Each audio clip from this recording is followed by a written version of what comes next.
It's now clear to Bob that Teddy will have to begin all over again, making new friends and influencing some of the younger, unattached girls around town. As Teddy's dated appearance presents a handicap, Bob decides to give him a head start by taking him to the hairdresser's.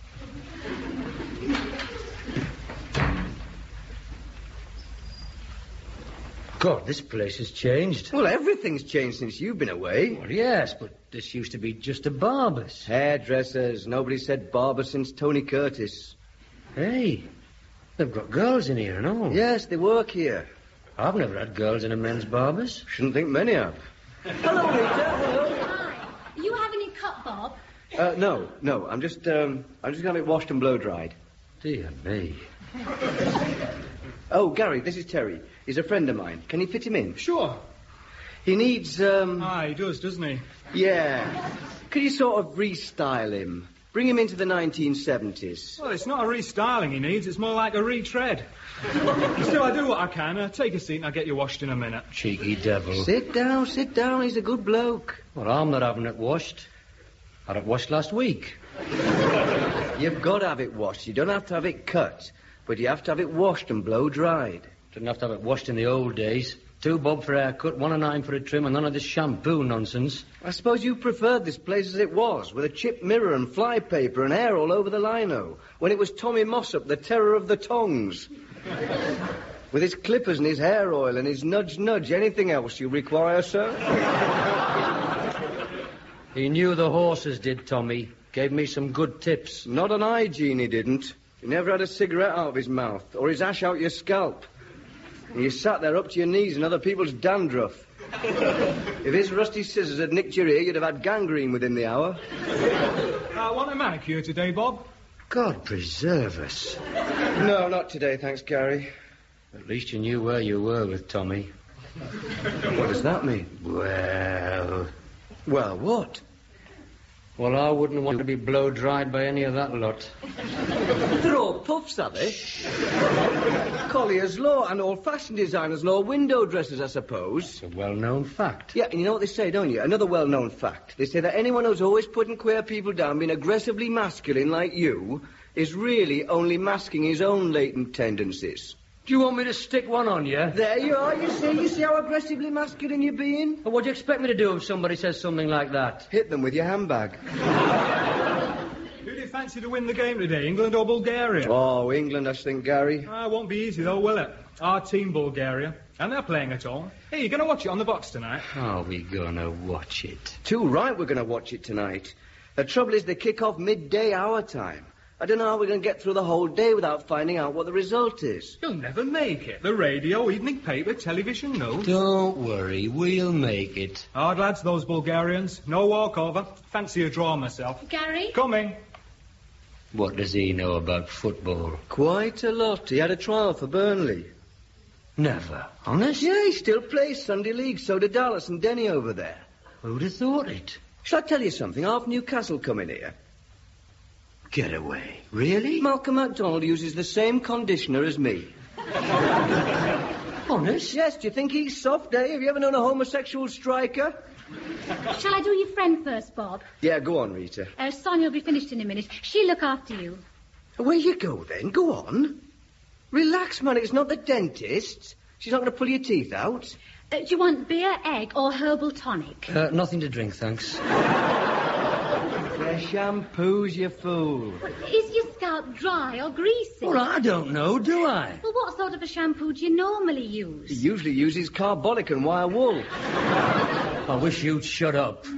I think I'll use the beer. Oh, you haven't been taking care of this, have you? The ends are breaking. Well, it's the heat, isn't it? The humidity, the blazing desert sun and the torrential monsoons. There wasn't always a backwash handy in the jungle. God preserve us. Here we go. Morning, Gary. Sonia. Hello, Bob. Oh, hello, Flint. Good God, is that Collier? What are you doing here? What are you doing here? I always come here. Oh, aye. They do French polishing and all, do they?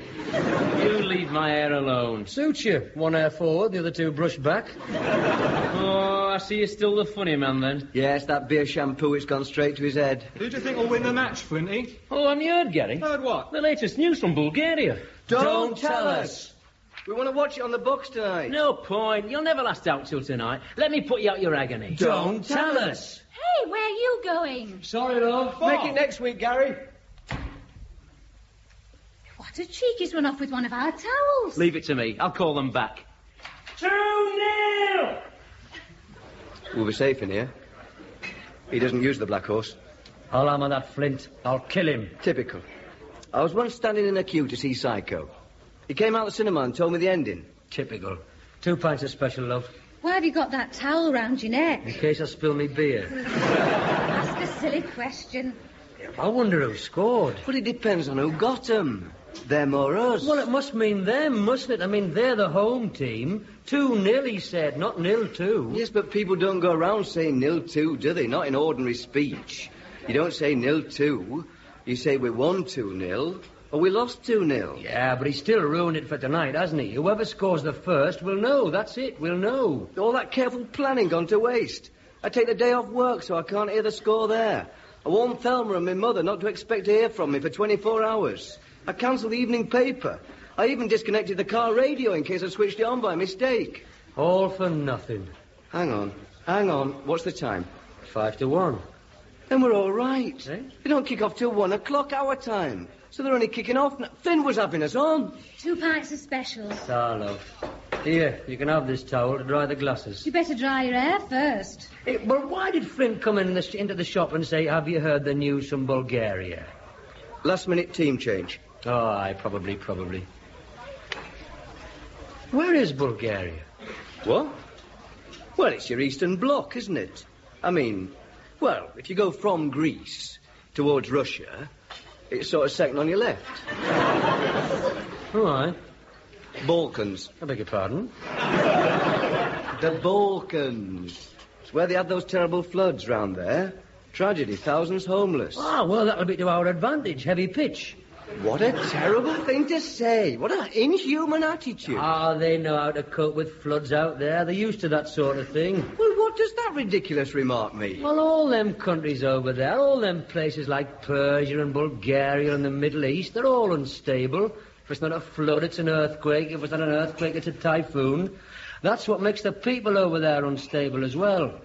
That's why they're always so hysterical, always leaping up and down, wanting a war or a change of government. Are you seriously putting that forward as a theory of national character? Certainly. Now, you take Britain. We don't get earthquakes or tidal waves. I mean, we get them bitter northeasterlies in February, but we don't have to pack our possessions and flee south. That's why the British character is so stable. That's why we're dogged, relaxed, calm under crisis. But according to you, we don't get any crises. We don't. But if we did, we'd be calm under them. See, I'm learning a lot about your prejudices today. I bet I could go right across the globe and you'd have a pat response ready. I've travelled, mate. I've seen a bit of the world now. For instance, how do you feel about Koreans? Not to be trusted. Cruel people. Much the same as all Orientals. Well, that's a third of the world's population dismissed in a sentence. What about Russians? Sinister. Egyptians? Cowardly. Oh, I'd have thought you'd have saved that for Italians. No, they're greasy. Not as greasy as the French, mind. Germans? Arrogant. Spaniards? Lazy. Danes? Pornographic.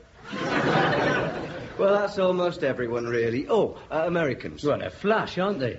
So it's just the British, is it? Not necessarily. I don't have any time for the Irish or the Welsh.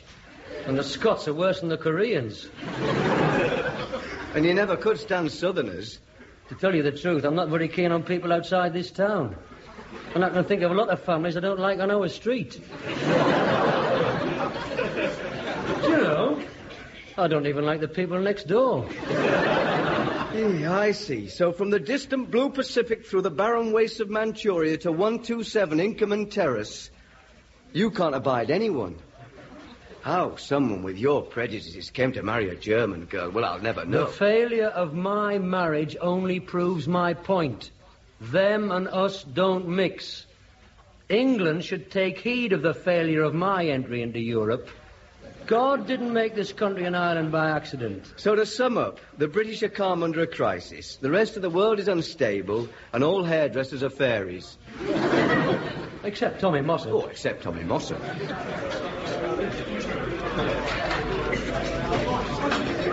Don't look round, don't look round. What? Flint's just walked in. Excuse me. Thanks. Oh, sorry. Tap. Hello, lads.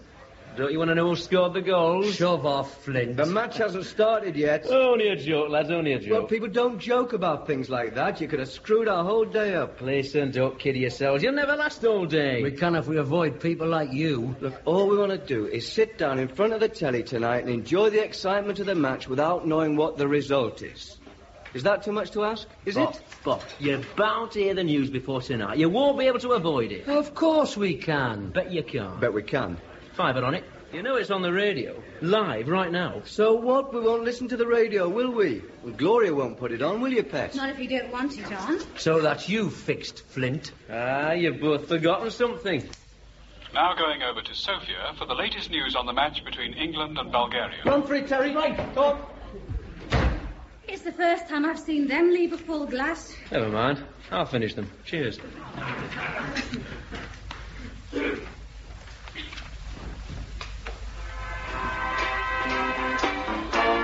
Hello, Audrey.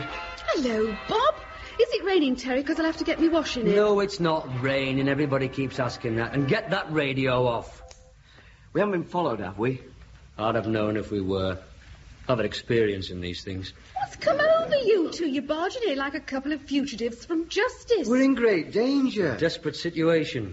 Oh, you haven't gone back to stealing hubcaps, have you? There's a television on in the sitting room. It's for the baby, Bob. She likes the test card. Turn the sound off, Bob. Would you mind switching the radio back on? I was listening to that. Oh, come on, it's only Radio 2. Good God, missing Tony Blackburn for a day wouldn't do anybody any harm. Hey, there's nobody else here, is there? Just my lover. You don't have a lover, do you, Aud? Wouldn't surprise me. She's always been permissive. Not permissive, just romantic. Who is he? He's this beautiful, lithe, 6'7", West Indian limbo dancer. Isn't he a bit conspicuous? I mean, on the Elm Lodge housing estate. And what do the neighbours say when they see him coming through the gate? Or under it? They say lucky Audrey. A limbo dancer. How low can you get? About 2'6" on a good night. You haven't really got someone up there, have you, Aud? Oh, of course there isn't, Bob. When do I get time to have a lover with 2 kids in the house? I'd just be about to melt into somebody's passionate embrace when a grubby little head would peer round the door and ask for another Marmite sandwich. Or else my unemployed brother would turn up. Look, we'll be no bother. We'll just sit here. You get on with hoovering the baby or whatever it is you're doing. Thank you. I wouldn't mind a Marmite sandwich. The game's almost over. Injury time. There'll be a lot of injury out there. With them Bulgarians. Another generalisation. Bulgarians are vicious. Well-known medical fact. Especially when the field is threatened with floods. Well, they are, especially on a heavy, thick pitch. It was on a heavy pitch. Thick mud, sliding tackle. Put me out of the game. Ruined my chances. Ruined what chances? My chances of a career in professional football. You can't be serious. I'll never forget the day. Sleet slanting down from an overcast sky. The crunch of our bodies colliding.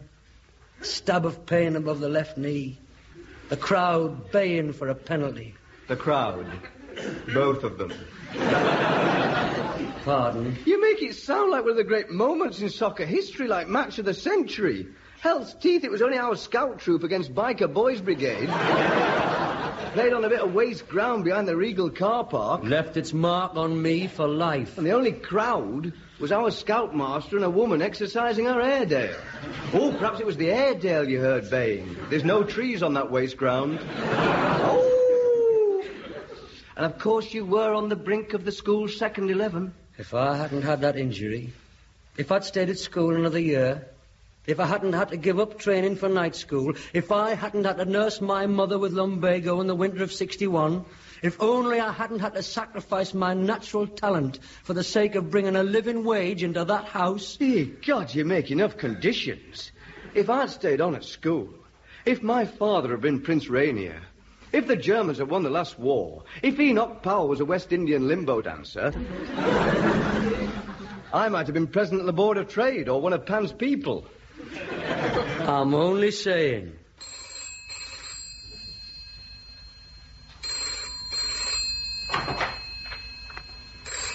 Oh, don't either of you get up and answer it, will you? Don't touch it. Audrey, leave it alone. Do you mind? It's my house. It could just happen to be for me. It could just happen to be me mum or a friend or me husband or Littlewoods. Or even an obscene phone call. Hello? Yes, it is. Yes, they are. Who is it? Yes, I will. It will give me great pleasure. Goodbye, Mr. Flint. Audrey, please, don't tell us the score. Where are you going? Don't you want to hear his message?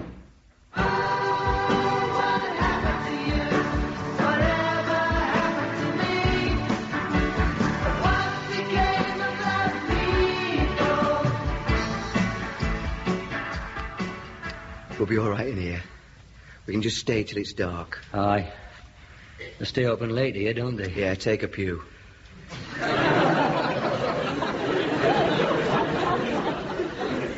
I've got to see the vicar anyway about the wedding. Well, at least it's warm, and it's safe, and it's flint-proof. It's just like the olden days coming here. Sanctuary. Right? You could claim sanctuary in a church in the olden days. You know, you could do anything you liked, you know, like steal a sheep or behead someone or rape a Saxon maiden. All you had to do was hide in a church and the law couldn't touch you. Really? Sanctuary, they called it. Funny sort of arrangement. Mind you, you couldn't have gone out of the church. One step out of the church and off to the stocks. Oh, have you got any cards on you? You can't play cards in the house of God. Well, why not? It's not as bad as stealing sheep or raping Saxon maidens. We could play battleships. Oh, we haven't got anything to write with. We used to play battleships during the sermon when I was in the choir. It's typical of you, that, being in the choir. Boy soprano. I used to take the solo in Brother James's air. I quite enjoyed the life. And you got to see what went on backstage.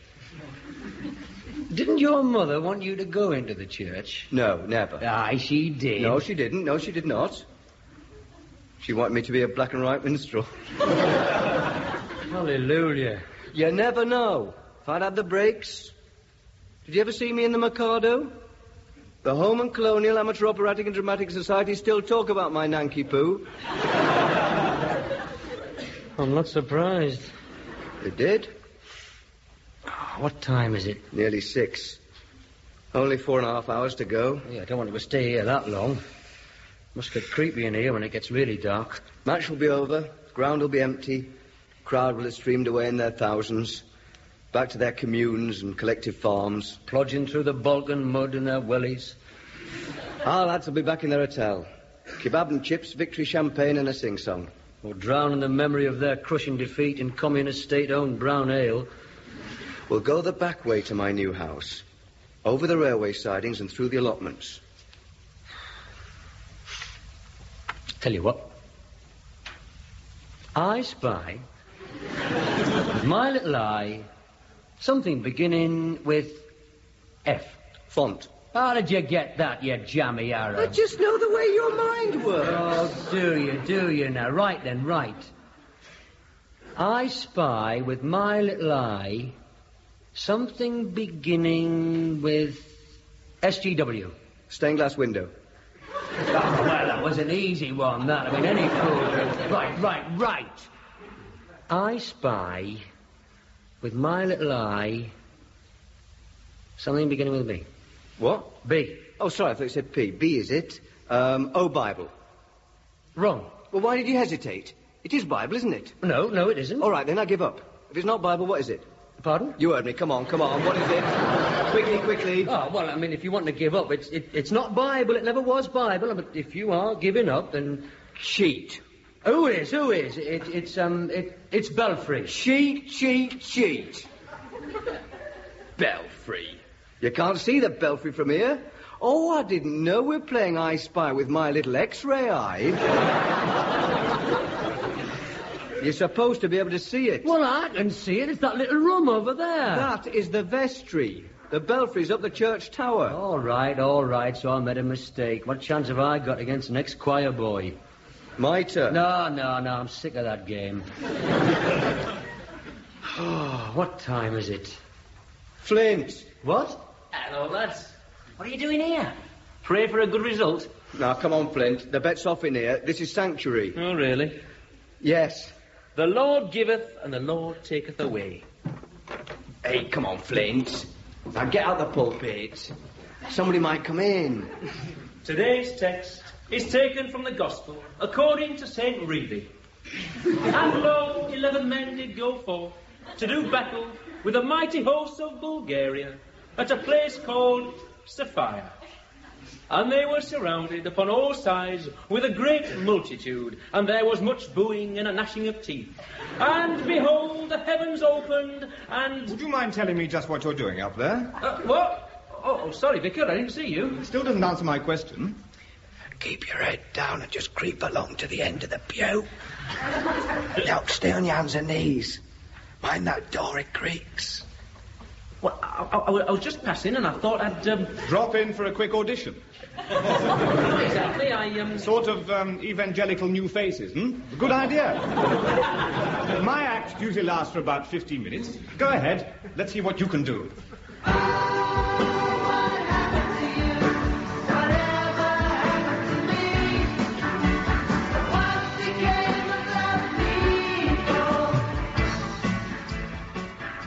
What time is it? Less than 10 minutes to go. Oh, what a day. It's been endless. The longest day. Must be like this being on the run. Some of the places we've been. Still, we got something out of it. If we hadn't been on the run, we wouldn't have got to the Women's Institute. And if we hadn't got to the Women's Institute, we might never have learnt flower arrangement. I suppose it'll come in handy one day. Yes, and you might have saved someone. You might have saved a life with that pint of blood you gave. That's true. Some victim of multiple motorway madness, saved by a pint of Collier 75. Did it hurt? Of course it didn't. It was just the heat in there made you faint, was it? I'd had nothing to eat, you know. We haven't dared enter a populated cafe all day. Is there a chink of light showing through that curtain? No, there isn't. I checked in the garden a minute ago. No one would ever know there's anybody in this house. You could switch on now. No, we couldn't. We might catch the ITN news. You know what that lot's like. They lull you into a sense of false security, and then bang, they slip in the football results. Well, Flint, you got 5 minutes. Phone off the hook? Yep. Surprised Flint hasn't sent a telegram. If he does, don't open it. Oh, I'd have to open a telegram. You can't not open a telegram. You can when there's £10 at stake. It might be bad news. What if Thelma had an accident? They'd ring you up, not send a telegram. But the phone's off the hook. Well, in that case, knowing them, they'd put it on the news, SOS. But we've got the set-off. Oh, for God's sake, settle down. I'm sorry. Pre-match nerves, I expect. We're almost there. Do you know, I thought Flint would have given us more of a run for his money. There was one very dodgy moment. In the church? In the hospital. When I came round, I caught a glimpse of a headline in the Evening Chronicle. Well, why didn't you tell me? Didn't want to upset you. Well, you've upset me now. Well, I've been upset on my own for the last 3 hours. Now, don't worry. I won't say anything. Well, you have to tell me now. You can't just say that and not tell me. I want to know. I've got to know. I didn't see the score, man. I just saw England F. How do you mean? I saw the word England and the first letter of the second word, F. Began with F, that's all. Oh, God, well, that's it, isn't it? It's obvious. England flop. Not necessarily. Or England fade. Or England fiasco. Look, get a grip on yourself, man. Where's your spirit? Could mean England fight back. Yes. After an early setback. Fight back after early setback, yes. Or England 5. How about that? Not bad. How about England fail? It's a fire mud patch. Who's that? Lights, music, hello, lads. Flint. How did you get in here? Someone left the door open. Oh, my God. You idiot. That's typical. He goes out to check the curtains and leaves the door open. It was a good try, lads. Now, look, Flint, shut it. Just shut it, that's all. You've won your money. We accept that. Just don't spoil the game for us. Right, here. Here's my 5. You mean to say you still don't know? No, and we don't want to know. Here's my... lends a 5, will you, kid? Right, now, there's my 5. Now, you've been paid, you've won. Just take your money and shove off. All right, if that's the way you want it. Shame to take the money. No, a bet's a bet. Now, goodbye, Flint. Shut the door on your way out. Enjoy your programme. Fancy leaving the door open. Oh, stop it. Let's just enjoy the game. At least we don't know what it is, England effed. England find their touch? England failed to save Ferris a 5, a 10. You'll get your money, you'll get your money. Shh. Here it comes. We are now taking over to Vienna for the finals of the European Figure Skating Championships. Yeah, what? This replaces the England-Bulgaria soccer match, which was postponed earlier today owing to a waterlogged pitch. I don't believe it. England flooded out.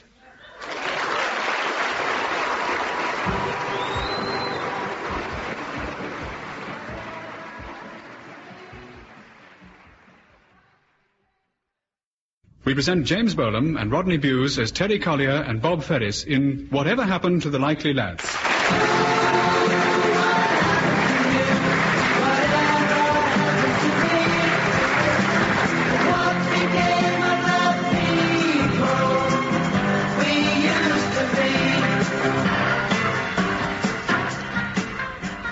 That's your 16th cup of tea. They don't give the 4:30 result at Weatherby in here. Fresh pot every time. All right, Doc Park. I thought this was an evening paper. Oh, don't put your cigarette stumps in the saucer. Oh, come on, ma'am. I'm not having tea at the Dorchester. They never let you near the Dorchester. They never let you near their coal cellars. What do you mean? Well, look at yourself, son. You haven't shaved. Your hair's not been near a comb. The dustman comes today, so don't linger around the front door, will you? I am just casual. You're not casual, Terry. You're slovenly. What if anybody called? Well, that's all right. I'm in, aren't I? Have you got nothing better to do with your time? Mother, I have been in the army for 7 years, serving my country, so that people like you can sleep safely in their beds at night. So that this country can be a place to bring up kids decent. I would have thought the army would have taught you pride in your appearance. What you see here is a reaction, if you like, to the years of hardship and discipline and danger. I'm entitled to take it easy. All I want to do now is catch up on some reading and reflect on life. Well, the only reading you caught up on is back numbers of the Football Monthly and those glossy magazines with nude au pair girls on the front. You're turning into a young handicap. I've had a very active day, physically and mentally. I walked all the way to the Black Horse. I came back and fought the Flab with Terry Wogan. It's been a very intellectual afternoon on the box. I watched gliding in the Dolomites, building a dam in Syria, and intermediate Spanish, much as gracias. It's amazing what you can learn on these school programs, you know. If you hadn't gone round to the laundrette, you'd have seen the metamorphosis of the frog. Well, I had to do all your clothes, didn't I? Biologically. Now, who's that? It's only me. Can I come through? Hello, all. Just on my way back from work. And how's our working class hero? Oh, doesn't he look a sight? I've just been telling him. Now, look at Bob. Look at his lovely suit. Look at his hair. He's well-groomed. That's what Bob is, well-groomed. Aye, they're a bit tight, them trousers, aren't they? Any sudden movement, mate, and you'll be back in the choir singing soprano. Now, that was coarse and unnecessary. You're not bringing your barrack room behaviour into this house. Would you like a cup of tea, Bob? If it's no trouble. Well, I've made 16 today already, pet. One more won't make any difference. You want to get your thinking cap on, my lad. There's more to life than football and nude au pair girls. Nude au pair girls? What, when, where? Sorry, kid, you've just missed them. Hey, you do look in a right state. Have you been in that chair all day? Oh, look, don't you start. I deserve a break. I've been catching up, reading and learning. I didn't know Frank Sinatra had married Mia Farrow. Mia Farrow? How old is that magazine? That was over ages ago. She's married to Andre Previn now. They've got twins. Married who? Andre Previn, you know, he's a conductor. All right. What route's he on? You know nothing. Andre Previn is the resident conductor with the LSO. The London School of Economics? That's LSE. Well, that was a drug. That's LSD. I thought that was money. It was. It was before decimalisation. Heard of that, have you? You know, that's where the state takes over industry. That's nationalisation. My God, he got one right. Will you take the money or go on for the grand prize? I know enough, mate. I know enough. I bet I'll learn more from that box than you do at your office. You look as though you're on the box. You look like some social misfit being interviewed for Panorama. Just look at your hair and your vest. Slumped in that chair surrounded by racing editions. You're like a premature handicap. You're the second person who said that, and I love handicap. I'm proud of my home and my class. Just because you're flirting with the lower, middle. Just because you've got an office job and your fiancé lives on a Tudor estate with a monkey tree. I want to get you out of yourself. I want you to meet new people, new faces. Friends of mine that you don't know. But how can I? How can I take you into homes looking like that? They wouldn't know how to react. Sherry for you, Bob? And what will your friend here have, Mets?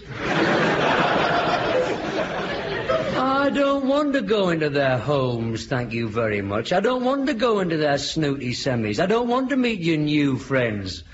You'll be stopped going to football soon, you, because Saturday'll be golf. Look, I don't think you appreciate how the whole pattern of social life has changed. It's different now, and I want you to be part of it. I want you to smarten yourself up and come out with me. If you prefer to sit here behind your class barrier, fine. Well, I don't mind coming out with you. For you, Robert, I might even shave. Where are we going, then? Oh, I can't tonight. Thelma and I play badminton with Hugh and Janie. Tomorrow, then?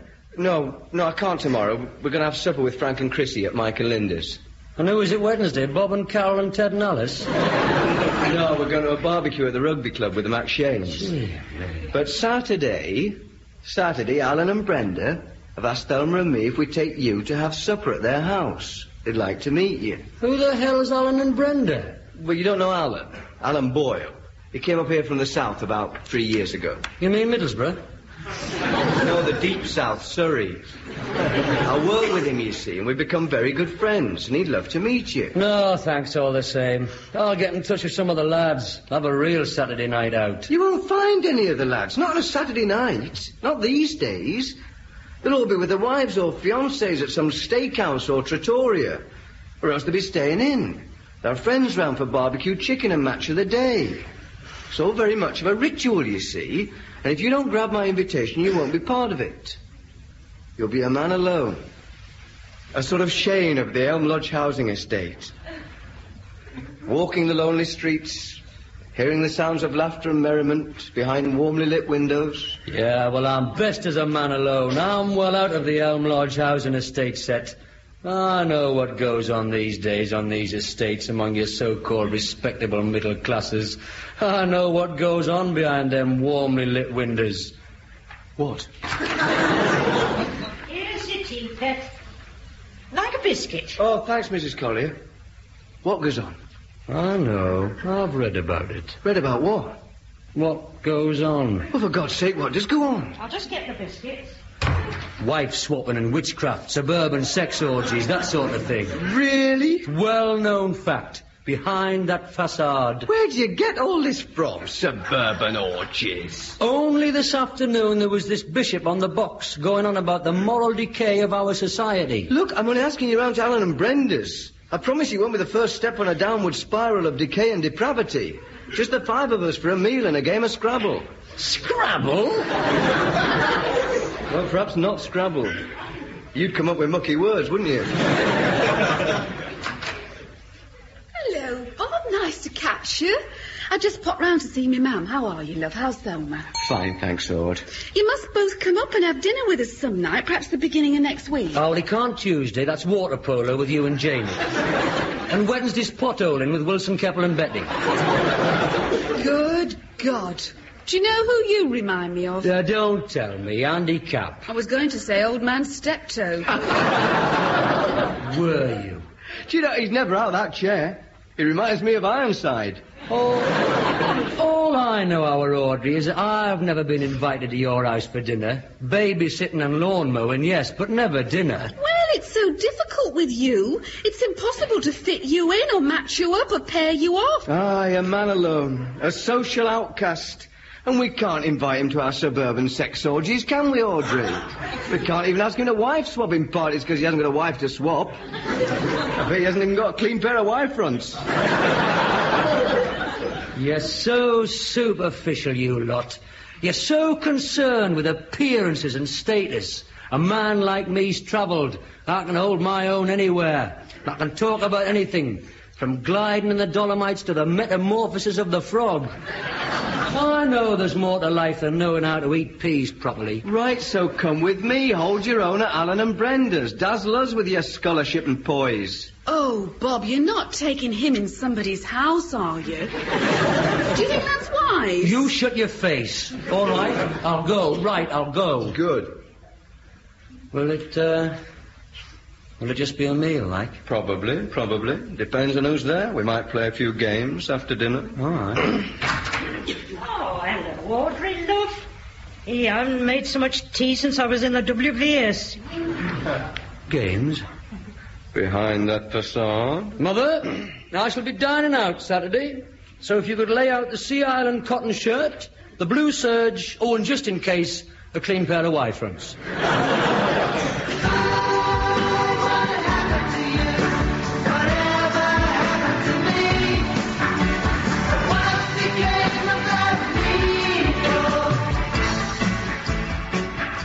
Hello, Bob. Come in. Hello, Thelma, love. You're prompt. Brenda's still upstairs. Shall I take your coat, love? No, it's all right. I'll go up and see her. Hello, Alan. This is Terry Collier. Terry, this is Alan Boyle. Hello, Terry. I've heard a lot about you. All right. How'd you do? Can I get you a drink, Terry? What would you like? Unless you've got any meths, I'll just have a beer, thanks. Afraid you'll have to settle for beer. Bob? Vodka and Coke. Ice and lemon? Please. Bob tells me you're from down south, like, London, is it? Oh, just outside. Carshalton Beaches. He's a Chelsea supporter. Oh, is he? Yeah, he used to have a season ticket there. I hate Chelsea. They stand for everything I hate in football, with all their show business supporters. They come out looking more like the younger generation than a football team. We'll just go and get some ice. He said icily. Now, what are you being so aggressive for, eh? You hardly crossed the doorstep, you're attacking the bloke's football team. Not a very nice thing to do. How would you feel if somebody attacked our football team? They deserve it, Chelsea. That's not the point. I'm not talking about the merits of Chelsea Football Club. We're talking about manners. You know, like live and let live. Aye, all right. Watch it. He's coming back. Listen, Alan, sorry about that. I mean, I don't just hate Chelsea. I mean, I hate Arsenal, West Ham, Crystal Palace just as much. In fact, I hate all London teams. Oh, that's all right, Terry. All the same to me. Come on, girls. You must be glad to be back. I expect you noticed some changes. Oh, aye. What with decimalisation and Andre Previn conducting the LSE. S.O. Are you interested in classical music, then? No, I can't abide it. Alan has a great collection of classical music, especially Beethoven. Oh, well, he's all right. I mean, Beethoven's fine. It's the others I can't stand, but Beethoven's all right. What are you interested in? What? Oh, well, I've got a wide range of leisure activities. He does jigsaws. I do hundreds of things. That's one of the things you got out of the army. I've done more sports in the last few years than you've ever heard of. Football, cricket, swimming, water skiing, pole vaulting. You've never done any pole vaulting? Yes, I have. There was this Polish fella in our hut. Used to tie him to the bed and then vault over him. I think the girls are coming down. You know my wife Brenda, don't you, Terry? Brenda? Brenda? No, I don't think so. Yes, you do. Brenda. I don't know any Brendas. Hello. Oh, that Brenda. Hello, Bob. Hello, Teddy. Nice to see you again. Well, if I'd only said your maiden name, I didn't know it was you, Brenda. Well, you're looking very pretty. You've certainly changed. I mean, you've changed from being pretty to even prettier. Thank you, Teddy. You're looking very, well, yourself. Drink, Thelma? Oh, yes, please. Sherry. Did the services do you good? Apart from this leg, yes. What's wrong with your leg? He never talks about it. Oh, dear. Does it hurt? Only when making love or pole vaulting. Yes, well. Reunion. Isn't it nice after all these years? Isn't it nice us all being together again? Yes, we haven't seen Alan and Brenda since Tuesday. No, I mean with Terry being here. Takes you back to 4B, Park Juniors, doesn't it? I'd like to think we've come a long way since Park Juniors. Well, you certainly have, Brenda. When I first knew you, you were living above your dad's chip shop near the glue factory. Did your father have a chip shop, dear? A good one and all, the silver grid. Big helpings and free butter and all. I'd better see how things are doing. What are we having then? Rock salmon and chips for old time's sake? You know, your Brenda was brought up on that. I'm surprised you didn't get more spots with all that vinegar drying your blood. Would you give me a hand, Alan? Yes, sure, love. You'll never win any prizes for tact, will you, Terry? What do you mean? Look, Terry, some things Brenda doesn't want to be reminded about. You know, she's always been a bit stuck up. There's nothing odd about someone who gets older, gets a bit of money, gets a nice home, wanting to forget the past. There's no harm in someone who lived above a chip shop wanting to better themselves. Besides, her parents have retired now. They live in Westcliff-on-Sea. So leave off, right? If you must go down memory lane, leave off about her dad and a chip shop. All right. Promise? My lips are sealed. Dinner is served. Sit down, everyone. Oh, Brenda, fresh asparagus. Hey, I'm so hungry I could eat a horse between two bread vans. You do have a nice way of putting things, Bob. You there, Thelma, Bob there, Terry at the end. Now, I've got red, white, or fizzy rosé. Oh, Thelma prefers white. White all right with you, Terry? Mm-hmm. Do we have a fondue set on our wedding list? We will have tomorrow. Alan's mother bought us this at Harrods. She has an account there, you know. What lovely table mats. Are these are new? Oh, hunting scenes. I just hadn't had them out before. They were a present from Aunt Elsie. Oh, your Auntie Elsie. How is she, Brenda? Is she still a cleaner down the brewery?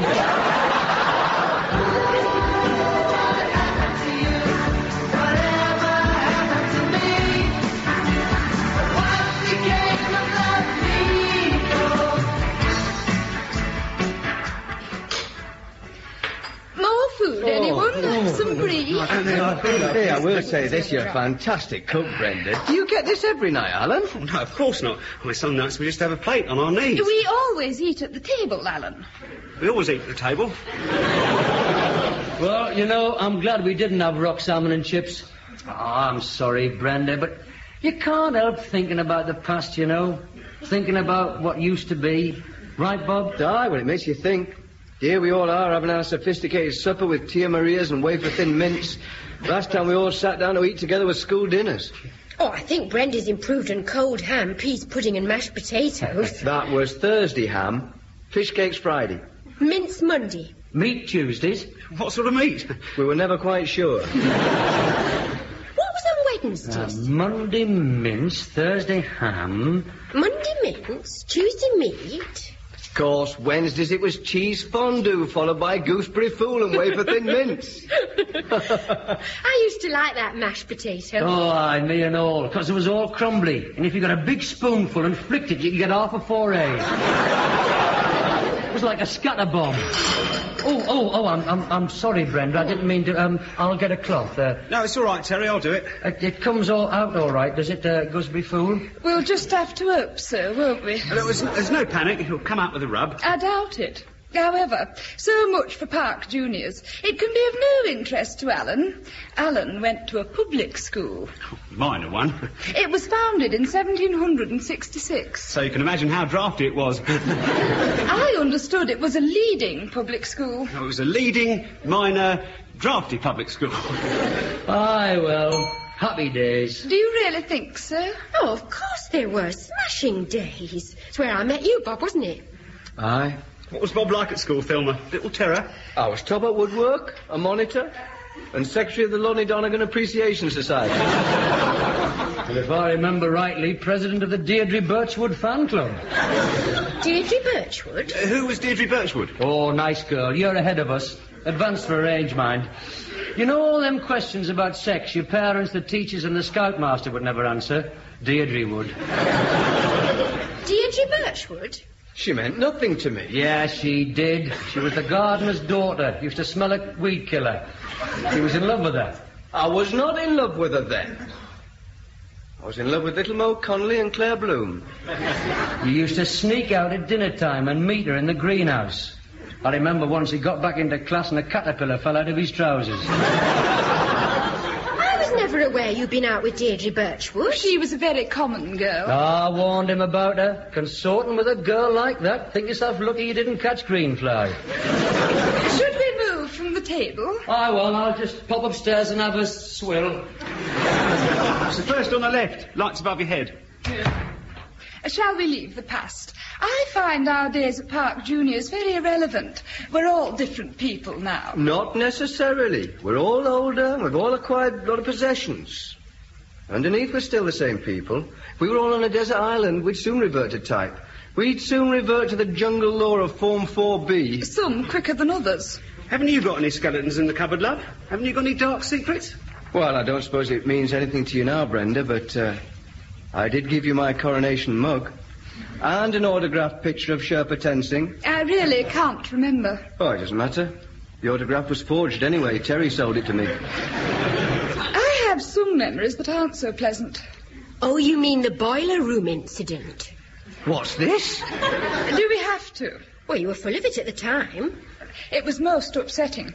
I was attacked by two boys in the pitch dark of the boiler room. If it hadn't been for the janitor, I don't know what would have happened. Hey, Bob, I've just been thinking, what was the name of that girl who seduced you and me in the boiler room?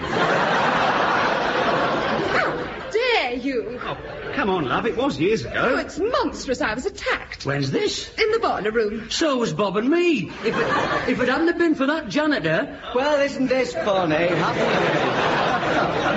Down memory lane. Part of your reluctance to leave the past, Terry Collier, is that you have very little to look forward to in the future, and your present has little to offer beyond the pub and the billiard hall. Most of us have improved ourselves, developed as people, but you're an embarrassment to your family and an embarrassment to your friends. He doesn't embarrass me. He might be coarse and he might be vulgar. Are you with me or against me? Shut up a minute. He might be crude, he might be rough at the edges. And all right, he might have eaten the wrong end of his asparagus. But I'll tell you one thing. He's down to earth, and he's honest. Well, here's a turn-up for the book. The good old days again, those two back in the saddle. I think Bob's right. What? I never thought I'd see the day when you took Terry Collier's side. I like a lively discussion. Terry, he's honest, and that's something we all seem to have lost since Park Juniors. He's got no pretensions. He would never deny that he lived above a chip shop. I didn't live above a chip shop. What are you trying to infer, Thelma? That I'm a snob? Yes, you are, Brenda. You're an enormous snob. You always have been. What a bitchy thing to say. Well, it's the truth. I like a frank exchange of views. If I was such a snob, why would I invite that into my house for dinner? I'll tell you why you asked, Terry. Because the only way you can measure how far you've come from 23 Doglead Lane is to parade your possessions in front of an audience. I've seen you do it before. When you watch people admiring your fabrics and praising your carpets and envying your fondue set, you sit there and you bust your bra.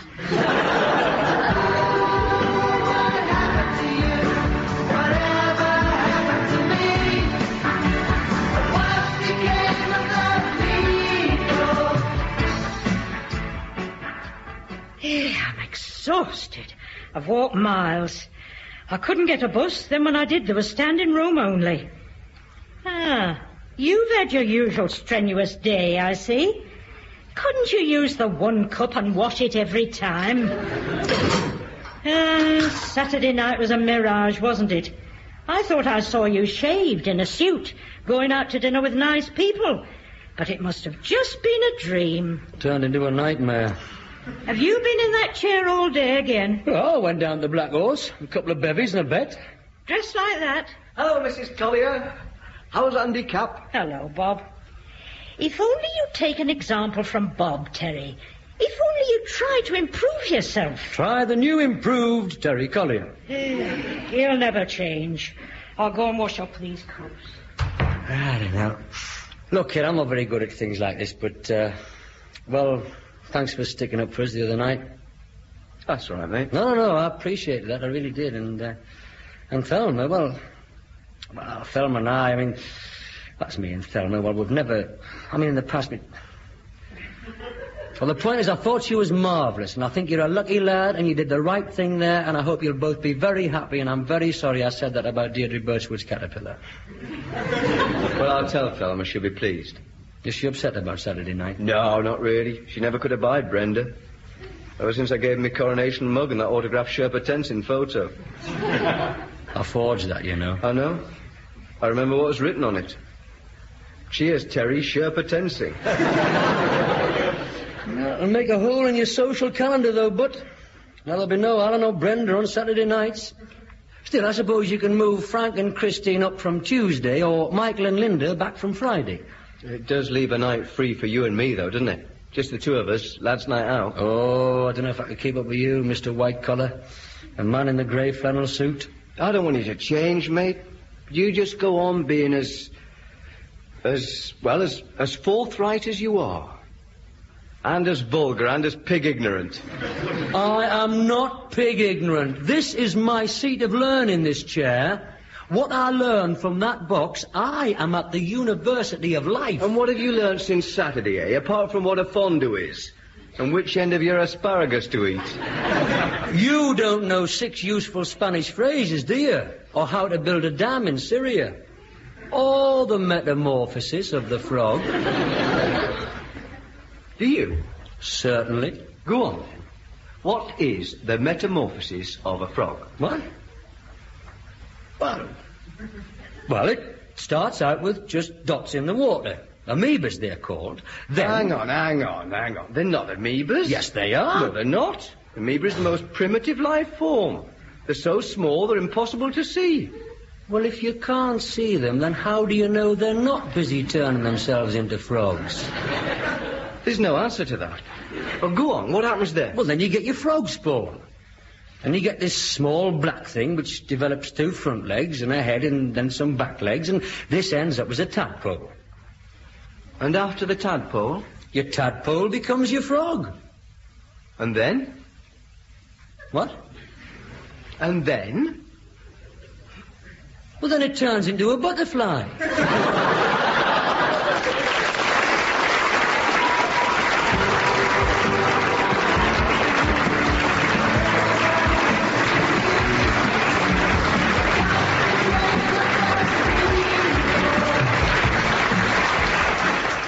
You've just been listening to Whatever Happened to the Likely Lads. James Bolam and Rodney Bewes appeared as Terry and Bob. Bob's fiancée Thelma was played by Bridget Forsyth, and Terry's sister Audrey by Sheila Fearn. Mrs. Collier was played by Olive Milbourne. Alan and Brenda Boyle were played by Julian Holloway and Greta Gourier. The series was created and written by Dick Clement and Ian Frenais. It was adapted for radio and produced by John Browell. Listen again next week to Part 9, Storm in a Tea Chest.